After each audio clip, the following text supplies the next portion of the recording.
26 साल की निक्की भाटी एक खुशमिजाज और जीवन से भरी महिला थी। लेकिन उसके जीवन में छुपा हुआ दर्द और संघर्ष वो सब कुछ था जिससे उसकी आज़ादी की आवाज़ दब गई। निक्की का नाम आज सिर्फ एक दहेज हत्या के केस से जुड़ा नहीं है, बल्कि उसके पीछे छुपी है एक बर्बर और दर्दनाक कहानी जो सोसाइटी के उस काले साई को उजागर करती है जिसमें कई लड़कियां दम तोड़ देती हैं। 21 अगस्त 2025 शाम के करीब 5:45 बजे नोएडा के सिरसा गांव में एक शांत सा मकान, लेकिन कुछ ही पलों में वही मकान एक ऐसे हादसे का गवाह बना जिससे पूरे इलाके में अफरा तफरी मच गई। अचानक चीखें गूंजने लगी, लोग अपने घरों से बाहर आने लगे और उन्होंने देखा घर के अंदर से एक महिला बाहर आ रही है जो आग के लपटों में धधक रही है। उस पल वो अपनी जिंदगी की सबसे भयानक लड़ाई लड़ रही थी, खुद को जिंदा जलने से बचाने की कोशिश कर रही थी। ये महिला कोई और नहीं बल्कि निक्की भाटी थी। सवाल ये उठता है कि आखिर निक्की इस पेनफुल कंडीशन में कैसे पहुंची। Let's explore the case of Nikki Bhati. Hi guys, I am Sakshi and you are watching crime cosmos. इन सब की शुरुआत हुई 9 साल पहले 2016 में निक्की की शादी से। उसकी शादी ग्रेटर नोएडा में रहने वाले विपिन भाटी से हुई थी। लेकिन निक्की अकेली नहीं थी जिसकी जिंदगी इस परिवार से जुड़ी थी। उसकी बड़ी बहन कंचन की शादी भी इसी घर में हुई थी, विपिन के बड़े भाई रोहित भाटी से। दोनों बहनें एक ही घर में 2 अलग अलग भाइयों की पत्नियां बनकर आई थी। शादी के वक्त निक्की के परिवार वालों ने अपनी सीमा से बढ़कर विपिन के फैमिली को दहेज में एक SUV car, bike, gold jewelleries, cash सब कुछ दिया था, ये सोचकर कि उनकी बेटियां अपने अपने घर में खुशी से रहेंगी।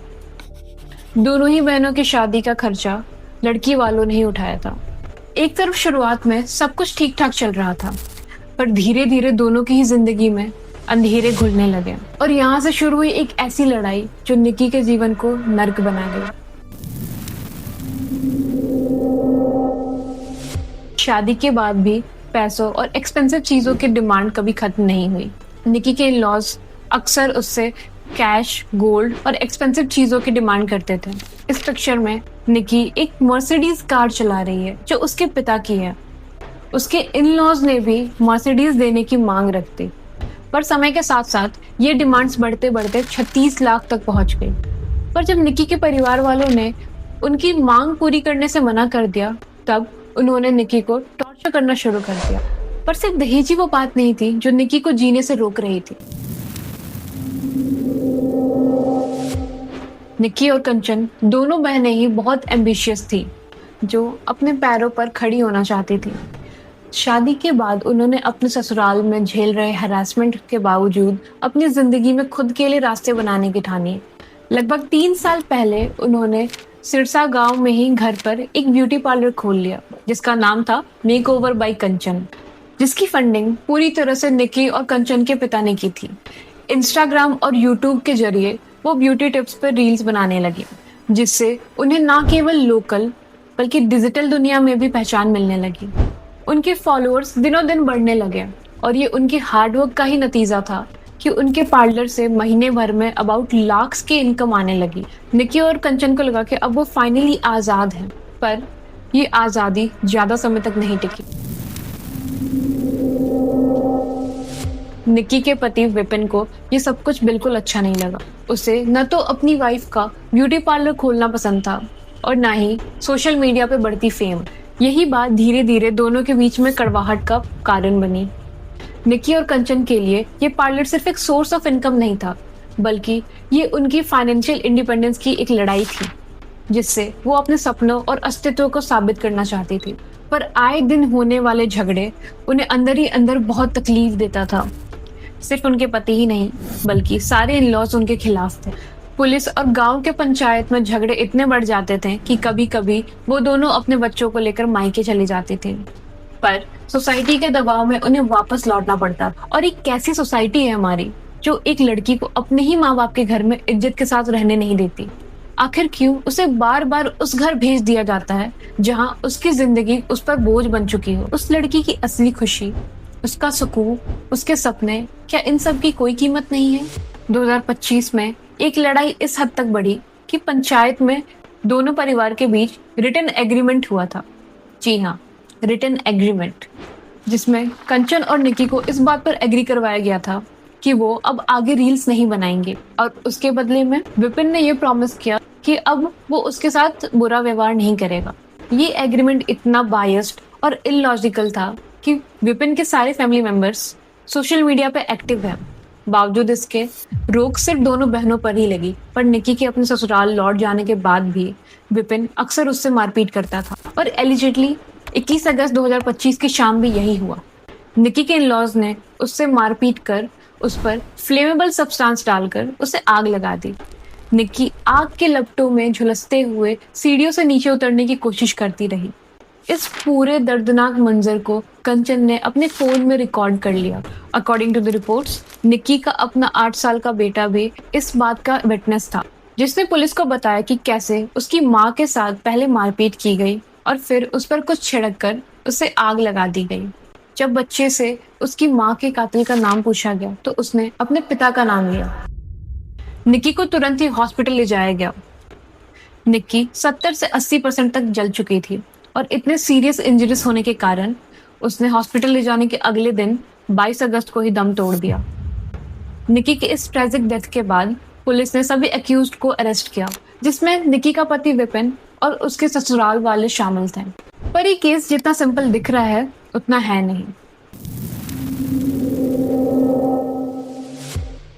इस केस में सीसीटीवी फुटेजेस, फैमिली के एलिगेशंस और कॉन्ट्राडिक्टरी स्टेटमेंट्स एक ऐसी कहानी बुनते हैं जो पूरे देश को ही कंफ्यूज कर रही है।